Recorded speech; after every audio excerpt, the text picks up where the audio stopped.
ক্লাসের একটা অংশ থাকবে কোরআন শিক্ষা। আলহামদুলিল্লাহ। আপনার যে সন্তান হাই স্কুলে পড়ছে, রমজান মাসে একটা নির্ধারিত সময় একটা ক্লাসই থাকবে যে তিনি কোন একজন ইমাম সাহেব বা কোন একজন মাদ্রাসার হুজুর সেখানে স্কুলে গিয়ে আপনার কোরআন শিক্ষার ক্লাস করবে। সুসংবাদ, আমরা এই খেদমতগুলো আঞ্জাম দিতে চাই, আমরা দুনিয়াবাসীকে জানিয়ে দিতে চাই যে আমরা আল্লাহ রাসূলের আদর্শের সৈনিকেরা, আমরা প্রস্তুত আছি।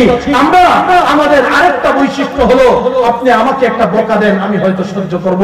আপনি আমাকে আমার সাথে একটা কটু আচরণ করেন, খারাপ আচরণ করেন, হয়তো আমি আপনাকে পাল্টা আঘাত করতে যাব না, পাল্টা জবাব দিতে যাব না। মুহতারাম হাজরিন, কিন্তু কওমি মাদ্রাসার ছাত্ররা, কওমি মাদ্রাসার আলেমরা, ইমাম সাহেবরা যতদিন বেঁচে আছে, আপনি যদি আল্লাহ রাসূলের নামে বা দ্বীনের নামে কোন অভদ্রতা, কোন খারাপ মন্তব্য, কোন অশালীন বক্তব্য আপনি যদি প্রদান করেন, তাহলে কোন কওমি আলেম এটাকে বরদাস্ত করবে।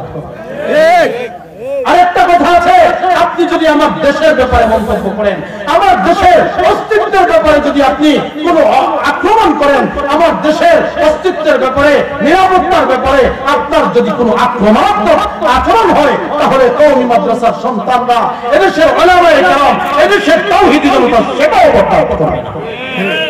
মুহতারাম হাজরিন, আপনারা প্রস্তুত থাকতে হবে। আমরা যে কোনো অপপ্রচার, যে কোনো প্রভাবের গন্ডাকে যেন মোকাবেলা করে আল্লাহর জমিনে আল্লাহর দ্বীনকে প্রতিষ্ঠা করা, আল্লাহর জমিনে আল্লাহর বিধানকে প্রতিষ্ঠা করা, এটা আমাদের মাকসাদ, এটা আমাদের লক্ষ্য, এটা আমাদের উদ্দেশ্য।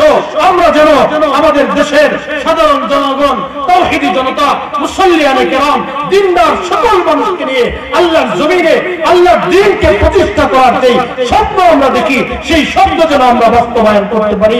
আমিন। ওয়া আখিরু দাওয়ানা আলহামদুলিল্লাহি রাব্বিল আলামিন। আলহামদুলিল্লাহ।